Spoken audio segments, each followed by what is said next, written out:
हो सीधा? हाँ, बिना रस्सी के सीधा कैसे ठहरे जी?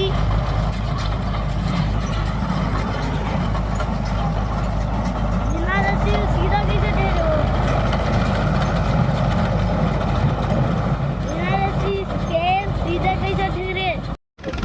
एडपल्ली के ब्रिज के पासुक झाड़ पे बिजली गिरी। अभी जस्ट थोड़ी देर पहले का वीडियो है। ऐसी लगी रही दिख रही जबरदस्त। और स्वामी वीडियो है। बाप रे बाप।